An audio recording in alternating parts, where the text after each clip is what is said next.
ಓಂ ಶಾಂತಿ. ಮುರಳಿಯ ದಿನಾಂಕ 29/12/2020.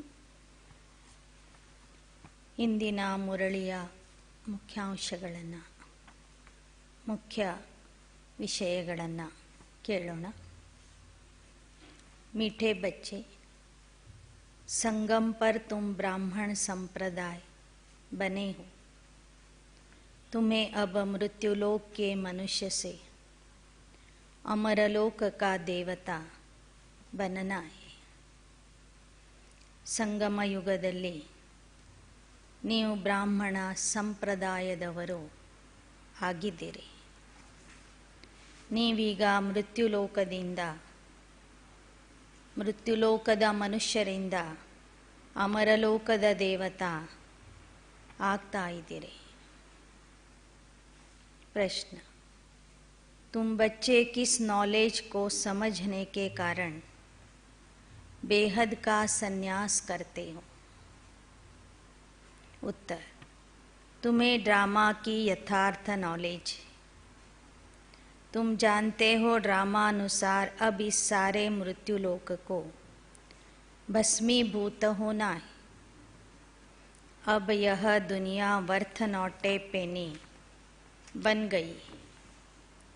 हमें worth pound बनना है. इसमें जो कुछ होता है वह फिर हूबहू कल्प के बाद रिपीट होगा.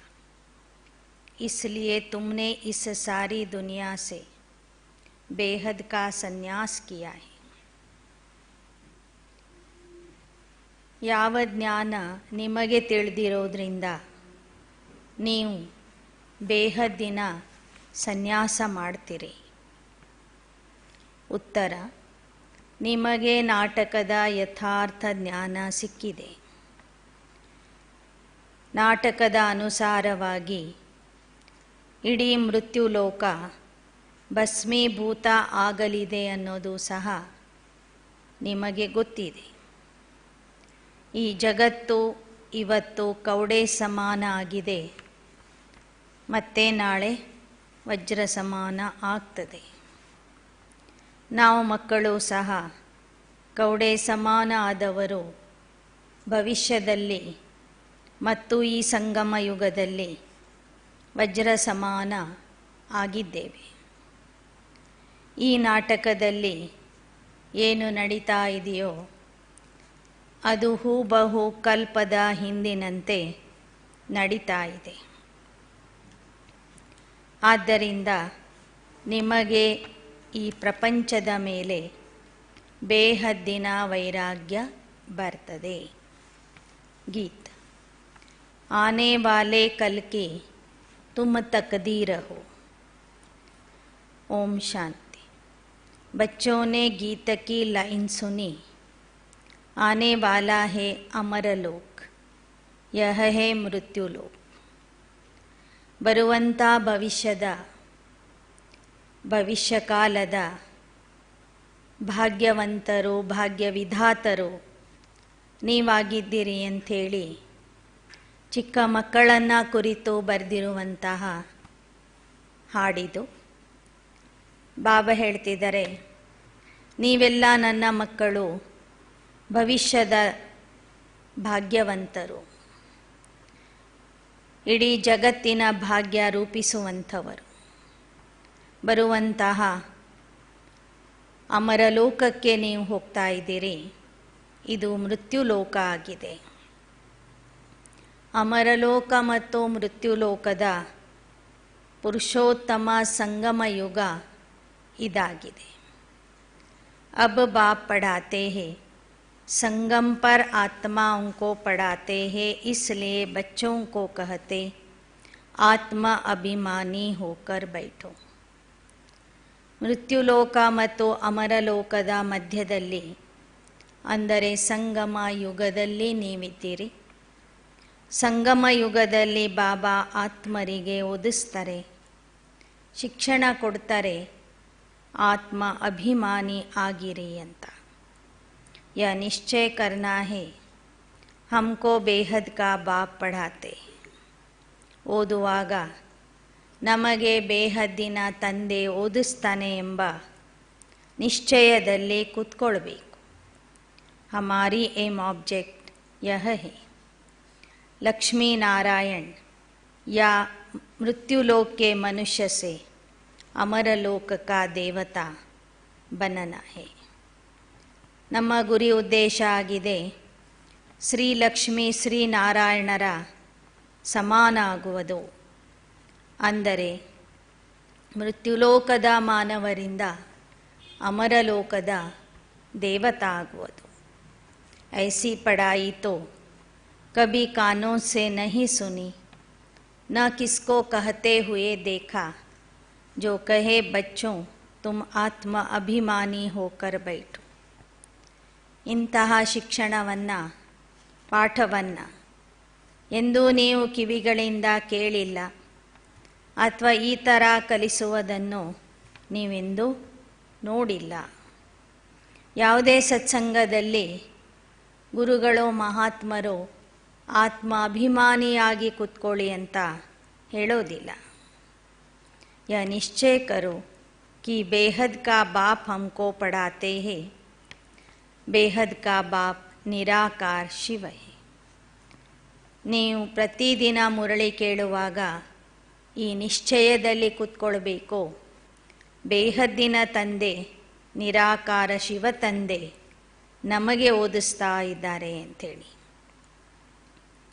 अब बाप कहते भारतवासी अपने श्रेष्ठ धर्म और कर्म को भूल जाने से कर्म भ्रष्ट धर्म भ्रष्ट हो बनते हैं. भारतवासी इस समय दैवी धर्म से भी भ्रष्ट हैं. वही देवताएं जब अपवित्र बनते तब देवता कह नहीं सकते, इसलिए नाम बदल हिंदू धर्म रख दिया है. ಭಾರತವಾಸಿಗಳು ತಮ್ಮ ಶ್ರೇಷ್ಠ ಧರ್ಮ ಮತ್ತು ಶ್ರೇಷ್ಠ ಕರ್ಮವನ್ನು ಮರ್ತಿದ್ದಾರೆ. ಅಪವಿತ್ರ ಆದಾಗ, ದ್ವಾಪರ ಯುಗದಿಂದ ಅಪವಿತ್ರ ಆದಾಗ ತಮ್ಮ ಧರ್ಮದ ಹೆಸರನ್ನು ಸಹ ಬದಲಾಯಿಸ್ಕೊಂಡಿದ್ದಾರೆ.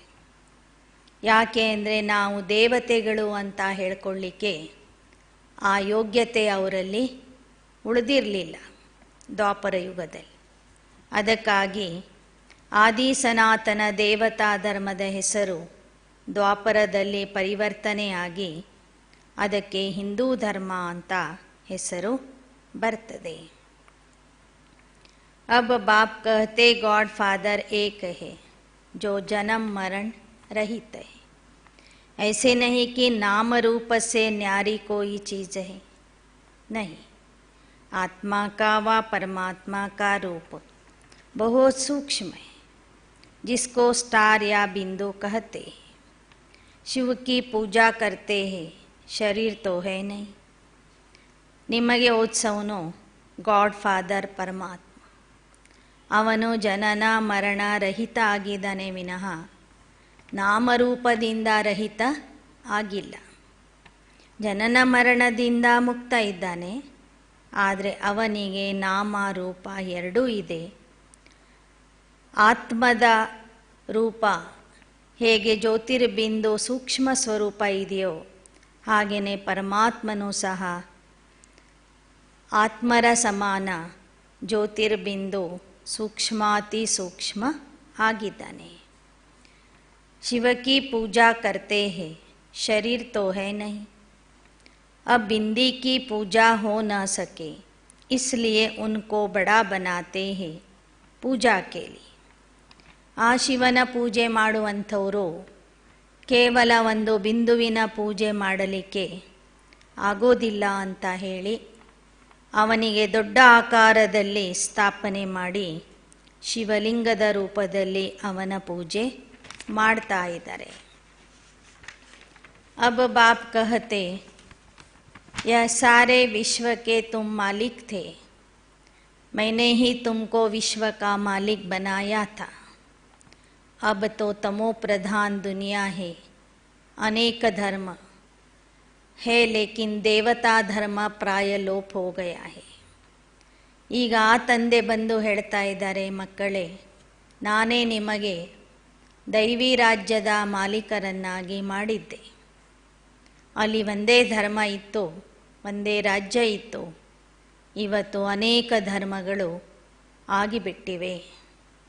ದೇವತಾ ಧರ್ಮನೇ ಪ್ರಾಯಲೋಪ ಆಗಿದೆ. भारतवासी 5 या 10 वर्ष का प्लान बनाते, समझते हैं हम राम राज्य स्थापन कर रहे. बेहद के बाप का भी प्लान है राम राज्य बनाने का. ಬಾಬಾ ಹೇಳ್ತಾರೆ, ಭಾರತೀಯರು, ಭಾರತ ಸರ್ಕಾರದವರು 5 ವರ್ಷಗಳ ಯೋಜನೆಗಳನ್ನು 10 ವರ್ಷದ ಯೋಜನೆಗಳನ್ನು ಮಾಡ್ತಾ ಇದ್ದಾರೆ ರಾಮರಾಜ್ಯದ ಸ್ಥಾಪನೆಗಾಗಿ ಅಥವಾ ಭಾರತದ ಅಭಿವೃದ್ಧಿಗಾಗಿ. ಆದರೆ ಬಾಬಾ ಹೇಳ್ತಾರೆ, ಅವರಿಂದ ರಾಮರಾಜ್ಯದ ಸ್ಥಾಪನೆ ಮಾಡಲಿಕ್ಕೆ ಆಗೋದಿಲ್ಲ. ನಾನೇ ಬಂದು ರಾಮರಾಜ್ಯವನ್ನು ಸ್ಥಾಪನೆ ಮಾಡ್ತೀನಿ. ಅದರ ಒಂದು ಯೋಜನೆಯನ್ನು ನಾನೇ ತಯಾರು ಮಾಡಿದ್ದೀನಿ ಅಂತ ಬಾಬಾ ಹೇಳ್ತಾರೆ. बाप पहले पहले तो समझाते अपने को आत्मा समझो. आत्मा ही एक शरीर छोड़ दूसरा लेती. अभी तुमको देही अभिमानी बनना है. तुम अशरीरी आए थे, फिर अशरीरी वापस जाना है. अपने को आत्मा समझ बाप को याद करना है. यह है रूहानी यात्रा. ಆ ರಾಮರಾಜ್ಯದ ಸ್ಥಾಪನೆಗಾಗಿ ನೀವೆಲ್ಲರೂ ಸೇರಿ ಏನು ಮಾಡಬೇಕೀಗ? ತಂದೆ ನೆನಪು ಮಾಡಬೇಕು, ದೈವಿ ಗುಣಗಳನ್ನು ಧಾರಣೆ ಮಾಡ್ಕೋಬೇಕು, ಪವಿತ್ರತೆಯ ಪಾಲನೆ ಮಾಡಬೇಕು. ಆಗ ನೀವು ಆ ರಾಮರಾಜ್ಯವನ್ನು ಸ್ಥಾಪನೆ ಮಾಡ್ತೀರಿ. ಅದರಲ್ಲೂ ಮುಖ್ಯವಾಗಿ ನೀವು ಅಶರೀರಿಯಾಗುವ ಅಭ್ಯಾಸ ಮಾಡಬೇಕು. ಆತ್ಮ ಆಗಿ ತಂದೆಯನ್ನು ನೆನಪು ಮಾಡುವಂತಹ ಈ ಅಭ್ಯಾಸಕ್ಕೆ ಆತ್ಮಿಕ ಯಾತ್ರೆ ಅಂತ ಹೇಳಲಾಗ್ತದೆ. बाप को याद करने से पाप भस्म हो जाएंगे. इसको योग अग्नि कहा जाता है. ತಂದೆಯ ನೆನಪಿನಿಂದ ನಿಮ್ಮ ಪಾಪಗಳು ಭಸ್ಮ ಆಗ್ತವೆ. ಆದ್ದರಿಂದ ಈ ಯೋಗಕ್ಕೆ ಅಗ್ನಿ ಅಂತ ಹೇಳಲಾಗ್ತದೆ. ಯಾದ ತೋ ತುಮ್ ಕಹಾ ಭಿ ಕರ್ ಸಕ್ತೆ. ನೆನಪು ಮಾಡುವ ಅಭ್ಯಾಸ ನೀವು ಎಲ್ಲಿದ್ರೂ ಸಹ ಮಾಡಬಹುದು ಅಂತ ಬಾಬಾ ಹೇಳ್ತಾರೆ. यह चक्र तो फिरता रहता है. विलायत में बच्चे रहते हैं, वहाँ भी मुरली जाती है. ನೀವೆಲ್ಲಿದ್ರೂ ಸಹ ಮುರಳಿಯನ್ನು ಓದಬಹುದು, ಕೇಳಬಹುದು, ಯೋಗದ ಅಭ್ಯಾಸ ಮಾಡಬಹುದು. बाप कहते, मैं सर्वव्यापी नहीं हूँ. भक्ति मार्ग में कह देते, हम आत्मा सो परमात्मा. बाप कहते हैं, सब में व्यापक है आत्मा. मैं कैसे व्यापक होऊंगा? ಭಕ್ತಿ ಮಾರ್ಗದಲ್ಲಿ ಹಮ್ ಸೋ ಹಮ್ ಅಂದರೆ ಆತ್ಮನೇ ಪರಮಾತ್ಮ, ಪರಮಾತ್ಮನೇ ಆತ್ಮ ಅಂತ ಹೇಳಿದರು. ಬಾಬಾ ಹೇಳ್ತಾರೆ, ನಾನು ಸರ್ವವ್ಯಾಪಿ ಅಲ್ಲ. ಇವತ್ತು ಎಲ್ಲರಲ್ಲೂ ಇರೋದು ಆತ್ಮ. ಎಲ್ಲ ಕಡೆಗೂ ಮನುಷ್ಯರು ಕಾಣ್ತಾ ಇದ್ದಾರೆ.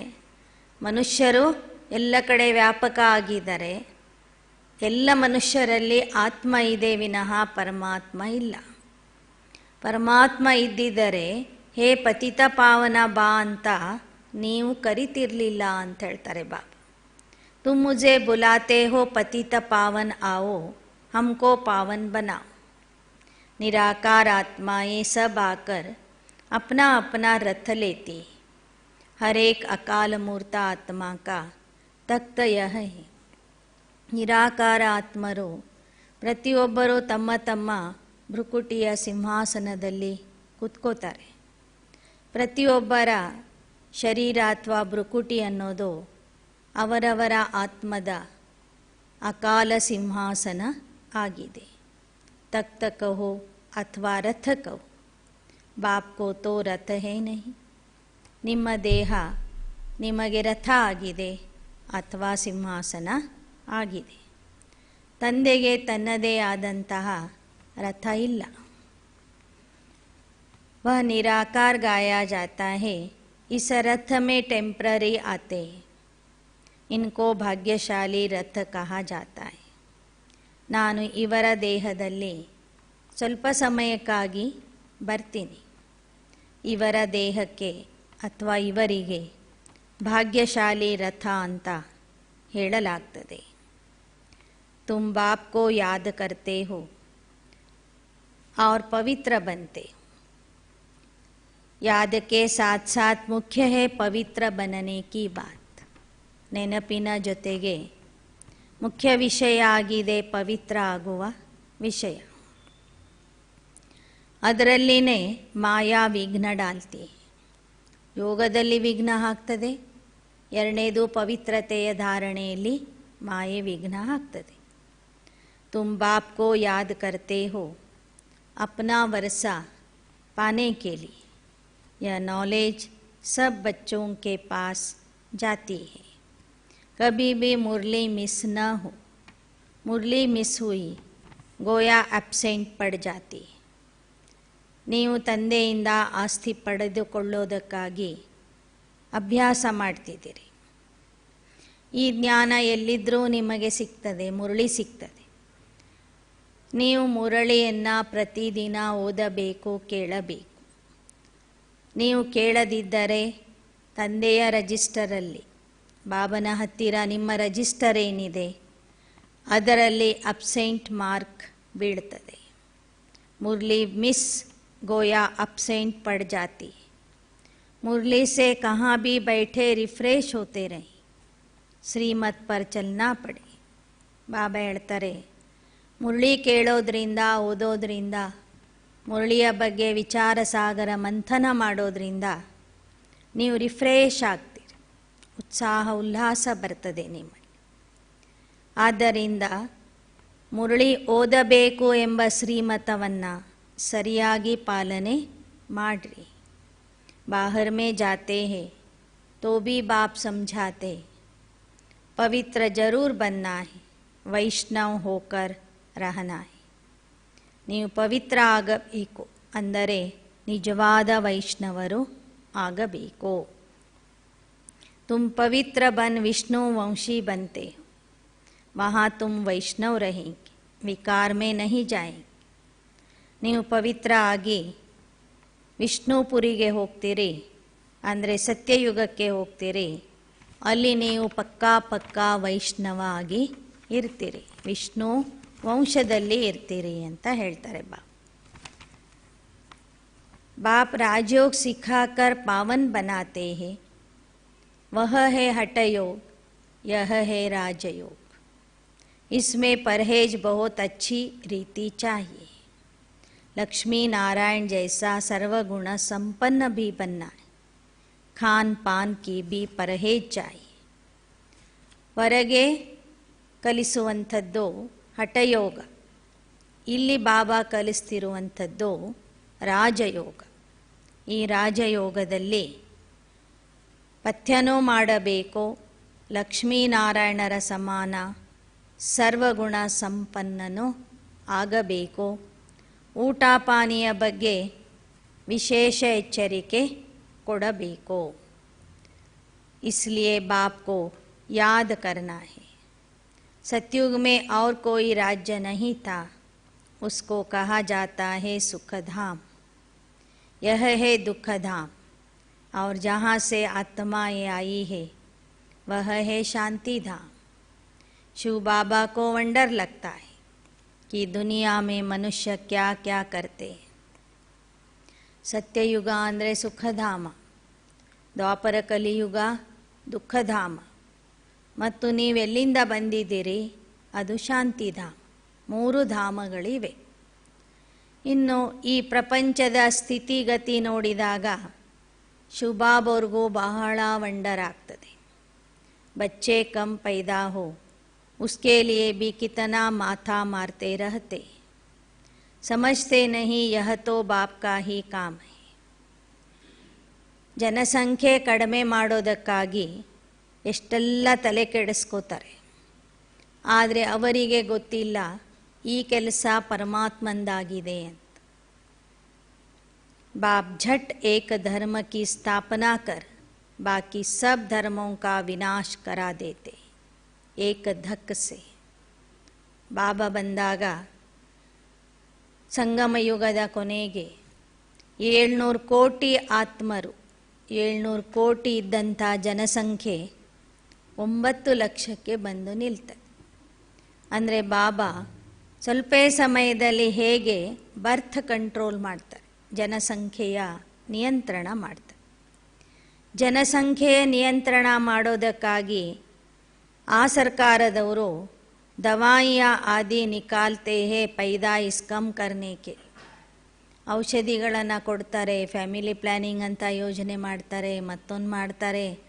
ಎಷ್ಟು ತಲೆ ಕೆಡಿಸ್ಕೊಂಡ್ರೂ ಜನಸಂಖ್ಯೆ ಏನಾಗ್ತಿಲ್ಲ, ಕಡಿಮೆ ಆಗ್ತಿಲ್ಲ. ಬಾಪ್ ಕೆ ಪಾಸ್ ತೋ ಏಕ ಹಿ ದವಾಯಿ ಏಕ ಧರ್ಮ ಕಿ ಸ್ಥಾಪನಾ ಹೋನಿ. ಆದರೆ ಬಾಬಾ ಹೇಳ್ತಾರೆ, ನನ್ನ ಹತ್ತಿರ ಅದರ ಔಷಧಿ ಇದೆ. ಈ ಔಷಧಿಯಿಂದ ಜನಸಂಖ್ಯೆ ಏನಾಗ್ತದೆ, ಒಂದೇ ಸಲಕ್ಕೆ ಕಡಿಮೆ ಆಗ್ತದೆ. वह समय आएगा सब कहेंगे यह तो पवित्र बन रहे, फिर दवाई आदि की भी क्या दरकार है. तुमको बाबा ने ऐसी दवाई दी है मन मना भव की, जिससे तुम 21 जन्मों के लिए पवित्र बन जाते हो. ಜನರಿಗೂ ಮುಂದೆ ಗೊತ್ತಾಗ್ತದಂತೆ ಈ ಬ್ರಹ್ಮ ಕುಮಾರಿಯರು ಪವಿತ್ರವಾಗಿ ಇರ್ತಾರೆ. ಆ ಕಾರಣದಿಂದ ಇವರಿಂದ ಅಂತೂ ಜನಸಂಖ್ಯೆ ಜಾಸ್ತಿ ಆಗೋದಿಲ್ಲ. ಹೀಗೆ ಕೊನೆಗೆ ಪವಿತ್ರತೆಯ ಮಹತ್ವನೂ ಎಲ್ಲರಿಗೂ ಗೊತ್ತಾಗ್ತದೆ. ಪರಮಾತ್ಮ ಕೊಡುವ ಔಷಧಿ ಯಾವುದು ಅಂತಲೂ ಗೊತ್ತಾಗ್ತದೆ. ಪರಮಾತ್ಮ ಕೊಡುವ ಔಷಧಿ ಮನ್ಮನಾಭವದ ಔಷಧಿ. ಮನ್ಮನಾಭವದ ಮಂತ್ರ ಕೊಡ್ತಾನೆ ಶಿವಬಾಬಾ, ಪವಿತ್ರತೆಯ ಔಷಧಿ ಕೊಡ್ತಾನೆ. ಅದರಿಂದ 21 ಜನ್ಮ ನೀವು ಪವಿತ್ರ ಆಗ್ತೀರಿ. ನೀವು ಪವಿತ್ರ ಆದಾಗ ಉಳಿದವರೆಲ್ಲರೂ ಜಾಗ ಖಾಲಿ ಮಾಡಿ ಪರಮಧಾಮಕ್ಕೆ ಹೋಗಿಬಿಡ್ತಾರೆ. ಹೀಗೆ ಪರಮಾತ್ಮ ಬಂದ ನಂತರ ಜನಸಂಖ್ಯೆಯ ನಿಯಂತ್ರಣ ಆಟೋಮೆಟಿಕ್ಲಿ ಏನಾಗ್ತದೆ, ಮಾಡಲಾಗ್ತದೆ, ಕಡಿಮೆ ಆಗಿಬಿಡ್ತದೆ ಜನಸಂಖ್ಯೆ. ಅಚ್ಚಾ, मीठे मीठे सिकी लदे बच्चों प्रति मात पिता बाप दादा का याद प्यार और गुड मॉर्निंग. रूहानी बाप की रूहानी बच्चों को नमस्ते. रूहानी बच्चों की रूहानी बाप दादा को याद प्यार गुड मॉर्निंग और नमस्ते नमस्ते नमस्ते. ಧಾರಣೆಗಾಗಿ ಮುಖ್ಯಾಂಶಗಳು.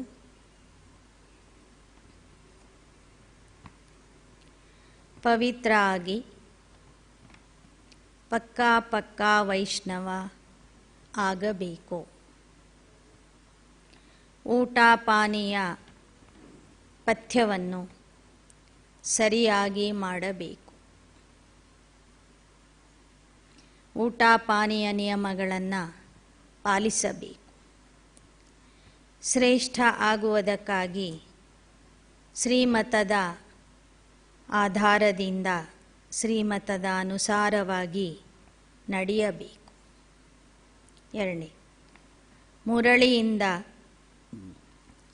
ತಮಗೆ ರಿಫ್ರೆಶ್ ಮಾಡಿಕೊಳ್ಳಬೇಕು. ಎಲ್ಲಿಯೇ ಇದ್ದರೂ ಸತೋಪ್ರಧಾನ ಆಗುವ ಪುರುಷಾರ್ಥ ಮಾಡಬೇಕು. ಮುರಳಿ ಒಂದು ದಿನವೂ ಸಹ ತಪ್ಪಿಸಬಾರದು. ಮುರಳಿ ಕೇಳೋದನ್ನು ಓದೋದನ್ನು ಒಂದು ದಿನನೂ ತಪ್ಪಿಸ್ಕೋಬಾರದು. वरदान, जुदाई को सदा काल के लिए विदाई देने वाले स्नेही स्वरूप भव. ವಿರಹ ಅಥವಾ ವಿಯೋಗಕ್ಕೆ ಸದಾ ಕಾಲಕ್ಕಾಗಿ ವಿದಾಯಿ ಕೊಡುವಂತಹ ಸ್ನೇಹ ಸ್ವರೂಪ ಆಗಿರಿ. ತಂದೆ ಸಿಕ್ಕಿದ್ದಾರೆ ಅಂದಮೇಲೆ ಸದಾ ನಾವು ಯೋಗಿಯಾಗಿ ಇರಬೇಕು ವಿನಃ ವಿಯೋಗಿಯಾಗಿ ಇರಬಾರದು. श्लोगन, स्वभाव ईजी और पुरुषार्थ अटेंशन वाला बनाओ. ಸ್ವಭಾವ ಸರಳ ಆಗಿರಲಿ, ಪುರುಷಾರ್ಥದಲ್ಲಿ ಗಮನ ಇರಲಿ.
ನೋಡುತ್ತಾ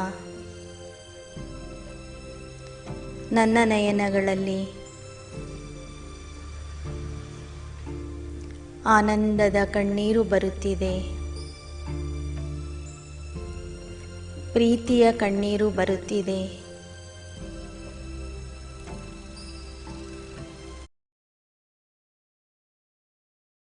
ಇನ್ನೂ ಸಹ ಬಾಪ್ ದಾದಾರವರು ತಮ್ಮ ಹಸ್ತಗಳಿಂದ ಸ್ವೀಕಾರ ಮಾಡುತ್ತಾ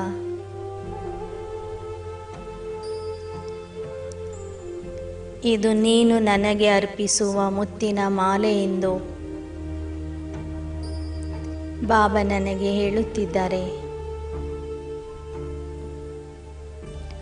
ನನ್ನ ಕಣ್ಣೀರಿನ ಒಂದೊಂದು ಹನಿಯೂ ಸಹ ಮುತ್ತಿನ ರೂಪದಲ್ಲಿ ಪರಿವರ್ತನೆ ಆಗುತ್ತಿದೆ.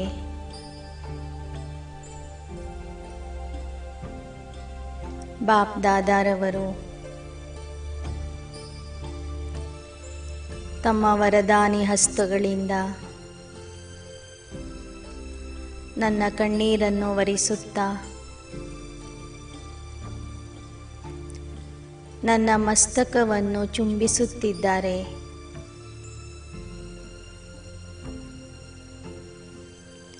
ಭಗವಂತನ ಇಂತಹ ಪ್ರೀತಿ ಇಡೀ ಪ್ರಪಂಚದಲ್ಲಿ ಯಾರಿಗೂ ಸಿಕ್ಕಿಲ್ಲ, ನನಗೆ ಮಾತ್ರ ಸಿಕ್ಕಿದೆ. ಭಕ್ತಿ ಮಾರ್ಗದಲ್ಲಿ ಅನೇಕ ಭಕ್ತರು ಆ ಪರಮಾತ್ಮನ ಪ್ರೀತಿಯ ಒಂದು ಹನಿಗಾಗಿ ಎಷ್ಟೊಂದು ಸಾಧನೆಯನ್ನು ಮಾಡಿದರು. ಉಪವಾಸ ವನವಾಸ ಮಾಡಿದರು.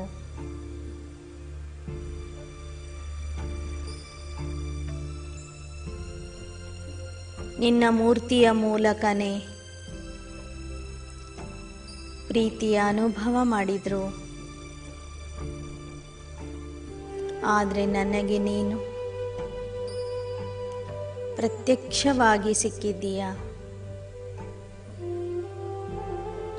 ನಿನ್ನಲ್ಲಿ ಇರುವ ಪ್ರೀತಿಯನ್ನು ಸಂಪೂರ್ಣವಾಗಿ ನನಗೆ ಕೊಡುತ್ತಿದ್ದೀಯ.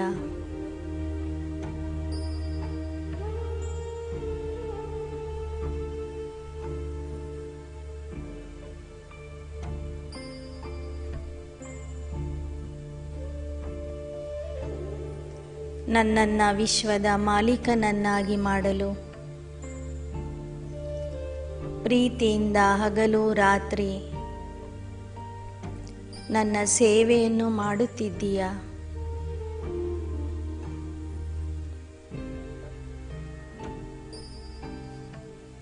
ನಿನ್ನ ಈ ಪ್ರೀತಿಯ ಋಣವನ್ನು ನಾನು ಹೇಗೆ ತೀರಿಸಲಿ?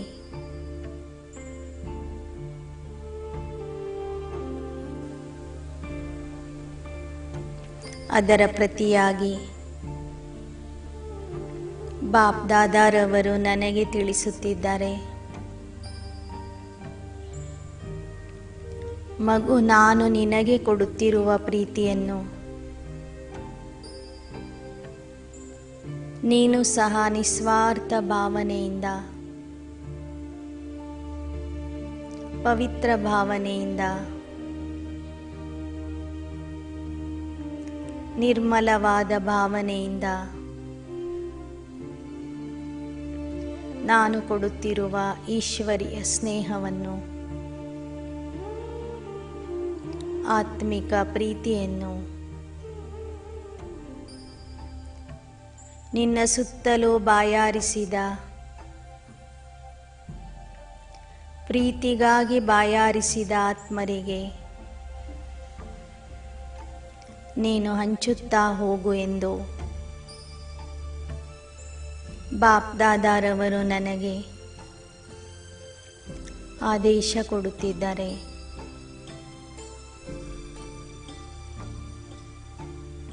ಸಂಗಮ ಯುಗದಲ್ಲಿ ನಾನು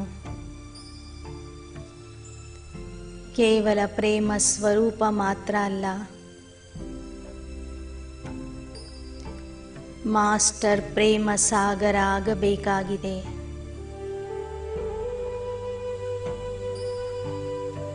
ಈ ದಿನ ಪ್ರೇಮ ಸಾಗರನ ಮಿಲನ ಮಾಡಿ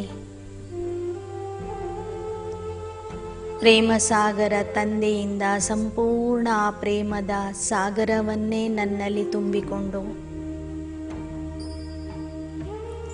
ನಾನು ಮಾಸ್ಟರ್ ಪ್ರೇಮ ಸಾಗರ ಸ್ಥಿತಿಯ ಅನುಭವ ಮಾಡುತ್ತಿದ್ದೇನೆ.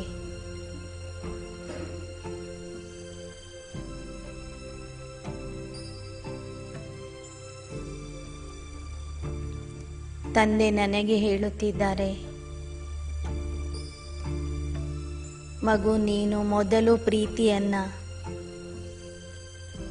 ಕೊಡುವುದನ್ನು ಕಲಿ. ಬೇರೆಯವರು ಕೊಟ್ಟರೆ ನಾನು ಕೊಡುತ್ತೇನೆ ಎಂದು ಭಾವಿಸಬೇಡ. ಎಷ್ಟೆಷ್ಟು ನೀನು ಆ ಪ್ರೀತಿ ಗೌರವವನ್ನು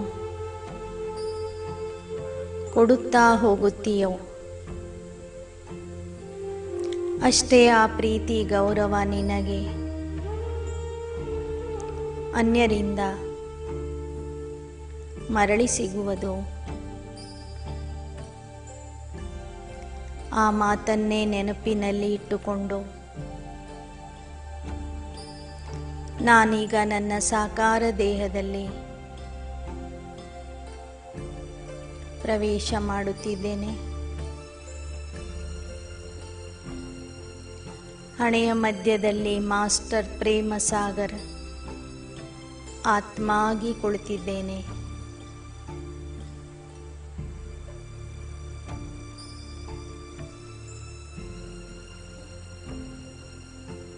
ಪ್ರೇಮದ ಗಂಗೆ ಆಗಿದ್ದೇನೆ.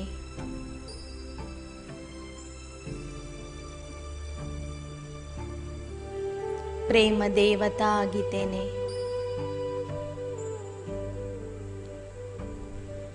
ನಿಮ್ಮ ಸುತ್ತಲಿರುವ ಈಶ್ವರನ ಪ್ರೀತಿಗಾಗಿ, ಆತ್ಮಗಳಿಂದ ನಿಸ್ವಾರ್ಥ ಪ್ರೀತಿಗಾಗಿ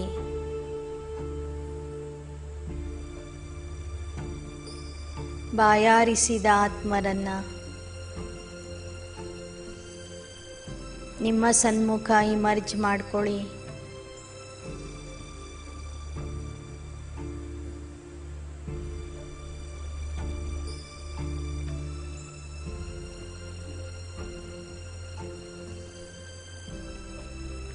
ಮಾಸ್ಟರ್ ಪ್ರೇಮ ಸಾಗರ ಆಗಿ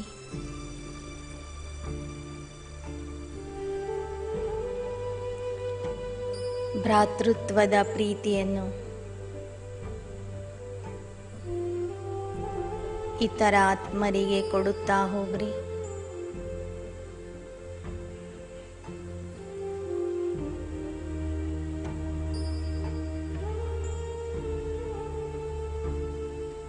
ಜಗನ್ಮಾತೆಯಾಗಿ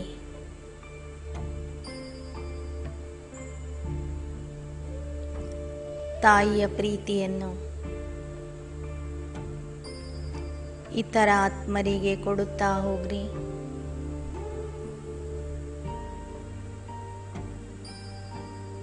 ವಿಶ್ವಪಾಲಕ, ವಿಶ್ವರಕ್ಷಕ ಆಗಿ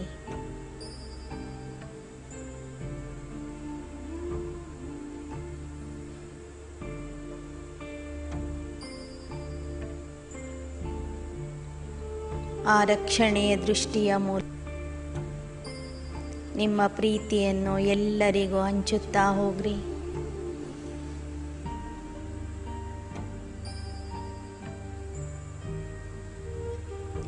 ಅವರಿಂದ ಏನನ್ನು ಬಯಸದೆ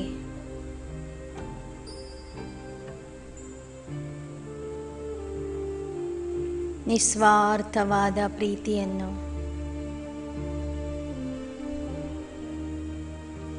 ಈಶ್ವರಿಯ ಸ್ನೇಹದ ಅನುಭವವನ್ನು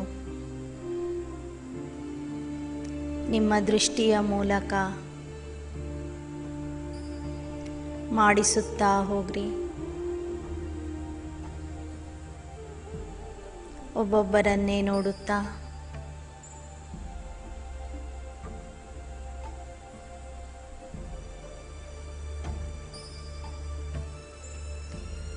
ಸ್ನೇಹದ ವರ್ಷಾಧಾರೆ ನಿಮ್ಮ ನಯನಗಳಿಂದ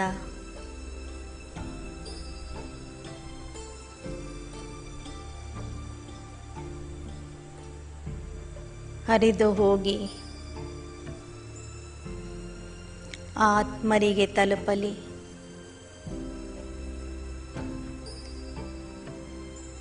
ಈಶ್ವರ್ಯ ಸ್ನೇಹದ ಪ್ರವಾಹ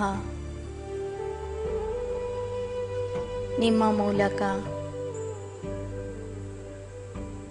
ಎಲ್ಲ ಆತ್ಮರಿಗೂ ತಲುಪಲಿ.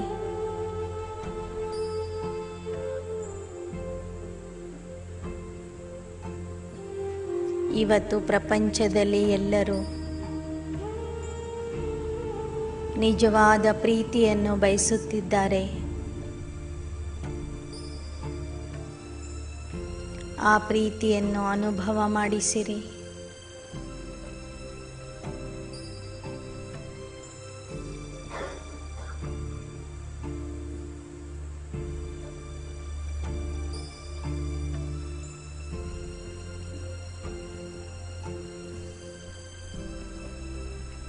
ಈಗ ಮತ್ತೆ ಸೂಕ್ಷ್ಮವತನಕ್ಕೆ ಹೋಗಿ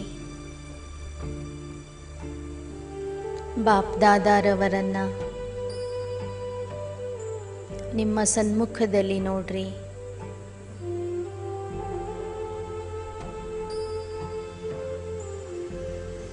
ಬ್ರಹ್ಮಾರವರ ಹಣೆಯ ಮಧ್ಯದಲ್ಲಿ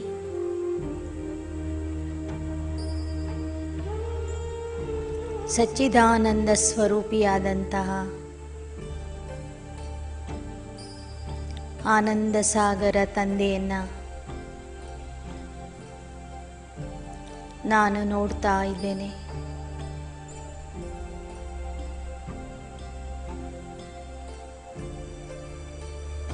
ಆನಂದ ಸಾಗರನ ಆನಂದದ ಪ್ರಕಂಪನಗಳು, ಅಲೆಗಳು ಸೂಕ್ಷ್ಮವತನದ ತುಂಬ ಹರಡಿವೆ. ಆನಂದ ಸಾಗರ ತಂದೆ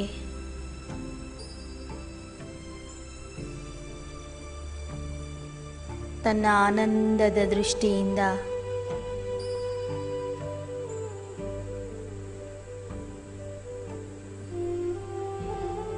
ನನ್ನನ್ನು ನೋಡುತ್ತಿದ್ದಾರೆ.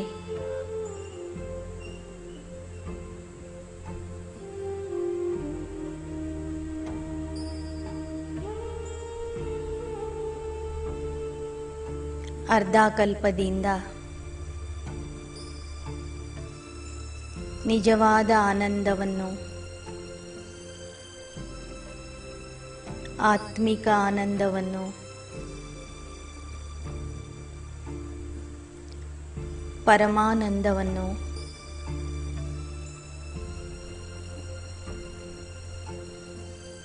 ಹಾಗೂ ಪರಮಾತ್ಮ ನೀಡುವ ಆನಂದವನ್ನು ಹೊರಗಿನ ಲೋಕದಲ್ಲಿ ಹುಡುಕ್ತಾ ಇದ್ದೆ.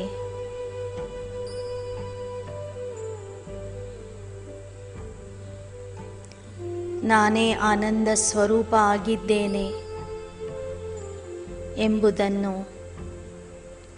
ಮರೆತಿದ್ದೆ. ಅಸಂತುಷ್ಟತೆ, ಅಸಂತೋಷಕ್ಕೆ ಒಳಗಾಗಿ ದುಃಖಿತನಾಗಿದ್ದೆ.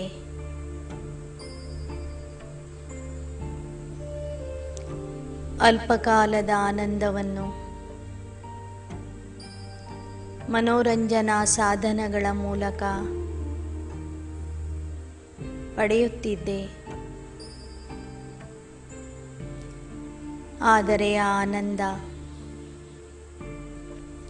ಅವಿನಾಶಿಯಾಗಿ ನಿರಂತರವಾಗಿ ನನ್ನಲ್ಲಿ ಉಳಿಯುತ್ತಿರಲಿಲ್ಲ. ಮತ್ತೆ ನಾನು ಖಿನ್ನನಾಗಿ, ನಿರಾಶನಾಗಿ ಆನಂದದ ಹುಡುಕಾಟದಲ್ಲಿ ಅಲೆದಾಡುತ್ತಾ ಇದ್ದೆ.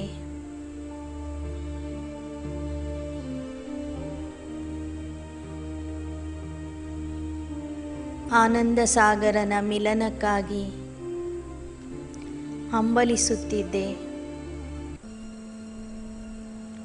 ಸಂಗಮ ಯುಗದಲ್ಲಿ ಸ್ವತಃ ನೀನು ಆನಂದ ಸಾಗರ ತಂದೆಯೇ ಬಂದು ನನಗೆ ನನ್ನ ಪರಿಚಯವನ್ನು ಮಾಡಿಕೊಟ್ಟಿದ್ದೀಯಾ. ನಿನ್ನ ಪರಿಚಯವನ್ನು ಮಾಡಿಕೊಟ್ಟಿದ್ದೀಯಾ. ನೀನು ಆನಂದ ಸಾಗರನ ಮಗು,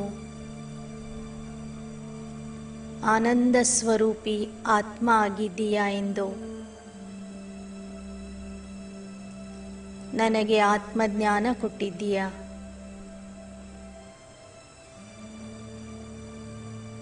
ಯಾವ ಆನಂದವನ್ನು ಅರ್ಧ ಕಲ್ಪದಿಂದ ಹುಡುಕ್ತಾ ಇದ್ದೆ, ಆ ಆನಂದ ಈಗ ನಿನ್ನ ಮೂಲಕ ನನಗೆ ಸಿಕ್ಕಿದೆ.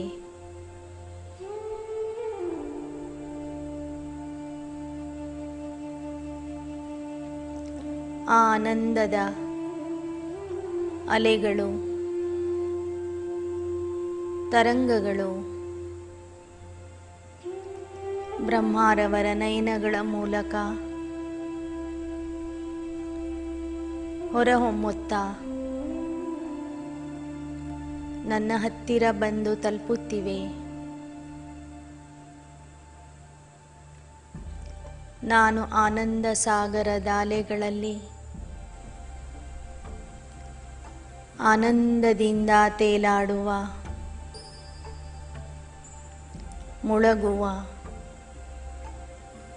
ಅನುಭವ ಮಾಡುತ್ತಿದ್ದೇನೆ.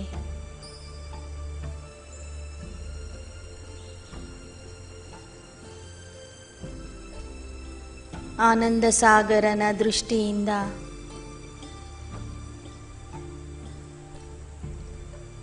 ನನ್ನ ಮನಸ್ಸು ಆನಂದಿತವಾಗಿದೆ. ರೋಮ ರೋಮದಲ್ಲಿ ಆನಂದದ ಸಂಚಾರವಾಗುತ್ತಿದೆ.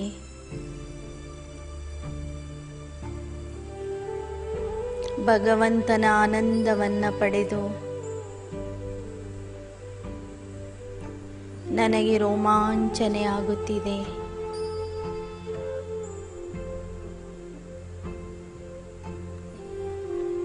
ಈ ಜನ್ಮದಲ್ಲಿ ಆನಂದ ಸಾಗರನ ಮಿಲನ ಮಾಡುವೆ ಎಂದು ಕನಸು ಮನಸ್ಸಲ್ಲೂ ಅಂದುಕೊಂಡಿರಲಿಲ್ಲ. ಅದು ಈಗ ಪ್ರತ್ಯಕ್ಷವಾಗಿ ಅನುಭವ ಆಗುತ್ತಿದೆ.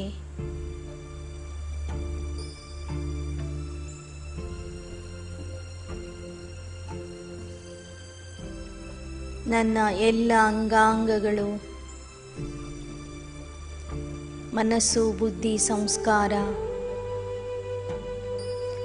ಆನಂದದಿಂದ ಪ್ರಫುಲ್ಲಿತವಾಗಿವೆ.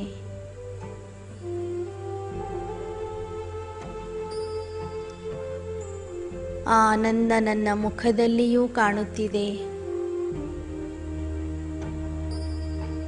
ನನ್ನ ಮುಖ ಹೂವಿನಂತೆ ಅರಳಿದೆ. ಒಳಗಿರುವ ಅಸಂತುಷ್ಟತೆ,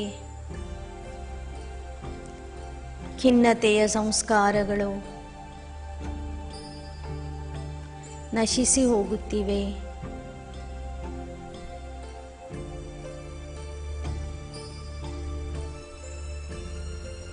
ಈಗ ಆ ತಂದೆ ನನಗೆ ಆದೇಶ ಕೊಡುತ್ತಿದ್ದಾರೆ, ಮಕ್ಕಳೇ, ನಾನು ನಿಮಗೆ ಕೊಡುತ್ತಿರುವ ಆನಂದ ನಿಮ್ಮ ದೃಷ್ಟಿಯ ಮೂಲಕ, ಮಾತಿನ ಮೂಲಕ,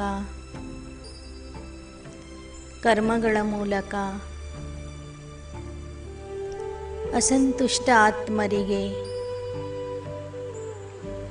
ಹಂಚುತ್ತಾ ಹೋಗ್ರಿ.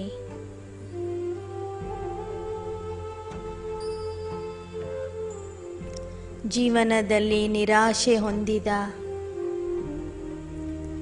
ಉತ್ಸಾಹ ಕಳೆದುಕೊಂಡಿರುವಂಥ ಆತ್ಮರಿಗೆ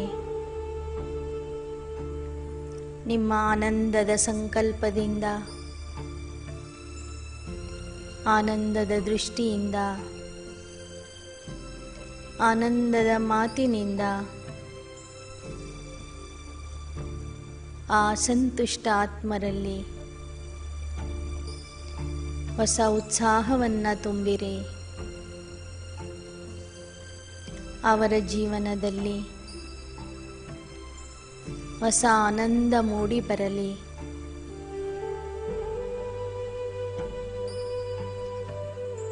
ತಂದೆ ಹೇಳಿದ ಸೇವೆಯನ್ನು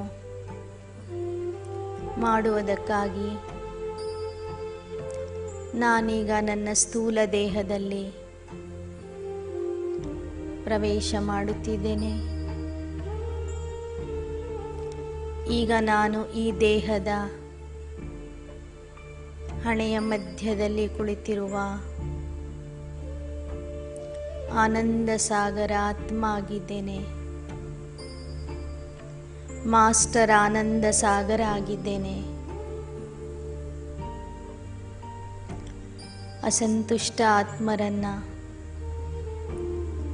ನಿಮ್ಮ ಸಂಪರ್ಕದಲ್ಲಿ ಇರುವ ನಿರಾಶ ಆತ್ಮರನ್ನ, ಖಿನ್ನತೆಗೆ ಒಳಗಾಗಿರುವ ಆತ್ಮರನ್ನ ನಿಮ್ಮ ಮುಂದೆ ಇಮರ್ಜ್ ಮಾಡ್ಕೊಳ್ಳಿ.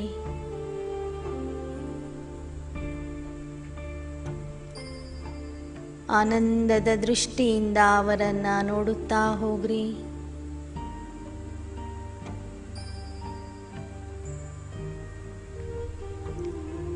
ನಿಮ್ಮ ಆನಂದದ ಸಂಕಲ್ಪ ಮತ್ತು ದೃಷ್ಟಿಯಿಂದ ಅವರೆಲ್ಲರ ಮುಖಗಳು ಅರಳುತ್ತಿರುವುದನ್ನು ನೋಡಿರಿ.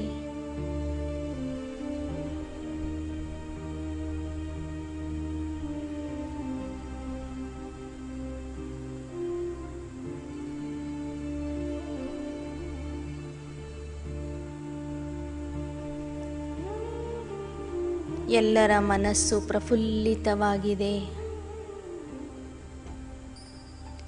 ನಿಮ್ಮ ಮೂಲಕ ಅವರು ಆನಂದದ ಅನುಭವ ಮಾಡುತ್ತಿದ್ದಾರೆ. ನಿಮ್ಮ ಒಂದೊಂದು ಅಂಗದಿಂದನೂ ಆನಂದ ಮತ್ತು ಉತ್ಸಾಹದ ಪ್ರವಾಹ ಹರಡುತ್ತಿದೆ. ಅದರ ಮೂಲಕ ನಿಮ್ಮ ಸುತ್ತಲಿರುವ ಆತ್ಮರು ತಮ್ಮ ನಿರುತ್ಸಾಹವನ್ನು, ನಿರಾಶೆಯನ್ನು, ಖಿನ್ನತೆಯನ್ನು ಮರೆತು ನಿಮ್ಮ ಸಮಾನ ಆನಂದಿತ ಆಗುತ್ತಿದ್ದಾರೆ.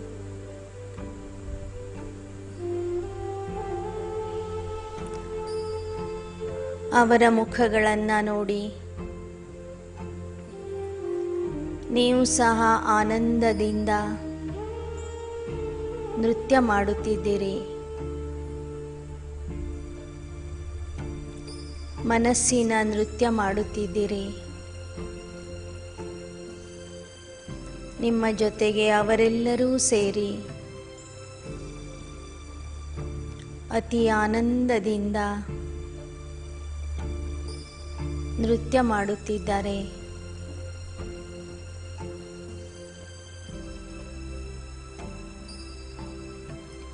ಆನಂದ ಸಾಗರ ತಂದೆಯಿಂದ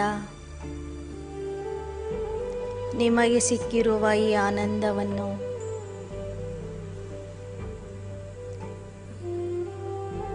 ನೀವು ಎಲ್ಲರಿಗೂ ಹಂಚುತ್ತಿದ್ದೀರಿ.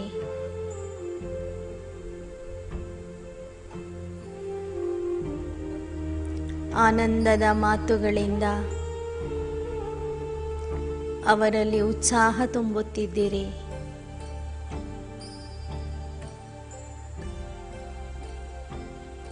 ಹೀಗೆ ಎಲ್ಲರಿಗೂ ಆನಂದವನ್ನು ಹಂಚುತ್ತಾ ಆನಂದ ಸ್ವರೂಪಿಯಾಗಿ ಪ್ರತಿಯೊಂದು ಕರ್ಮ ಮಾಡುವ ದೃಢ ಸಂಕಲ್ಪ ಮಾಡುತ್ತಾ ನಮ್ಮ ಇಂದಿನ ಯೋಗಾಭ್ಯಾಸವನ್ನು ಇಲ್ಲಿಗೆ ಮುಗಿಸೋಣ. ಓಂ ಶಾಂತಿ. ಓಂ ಶಾಂತಿ.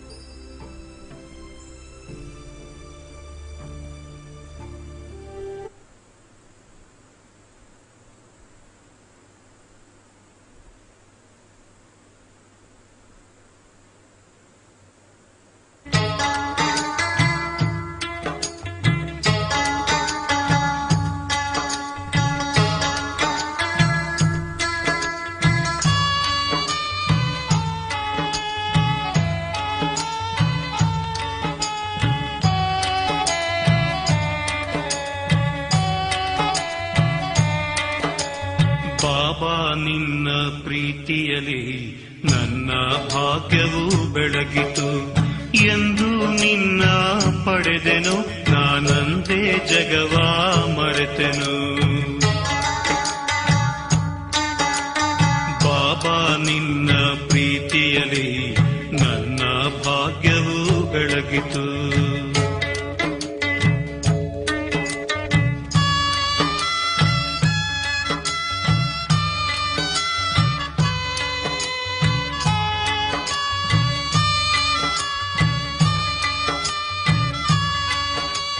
ದೃಢಭಕ್ತಿಯ ವರದಾನ ನೀನು, ನನ್ನ ಪ್ರಾಣದ ಪ್ರಾಣ ನೀನು.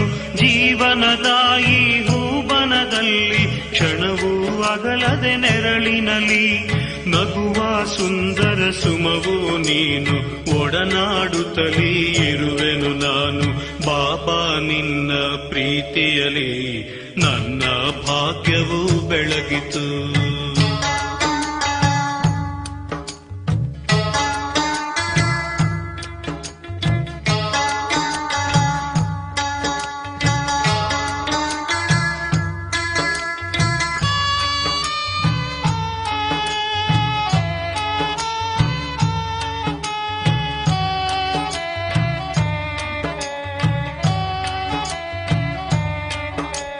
ಬಾಬಾ ನಿನ್ನ ದಿವ್ಯ ಪ್ರೀತಿಯ ಜಗದಲ್ಲಿ ನಾ ಕಾಣೆನು. ಜಗವನ್ನೆಲ್ಲ ಸುತ್ತಿ ಬಂದರು ನಿನ್ನ ಸಮಾನರ ಕಾಣೆನು. ನಿನ್ನಲ್ಲೇ ಸ್ವರ್ಗ ಸುಖವ ಪಡೆದೆನು, ಬೇರೆ ನನು ನಾ ಬಯಸೆನು.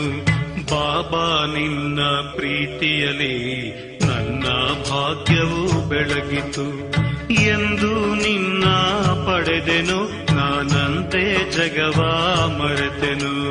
ಬಾಬಾ ನಿನ್ನ ಪ್ರೀತಿಯಲಿ ನನ್ನ ಭಾಗ್ಯವು ಬೆಳಗಿತು.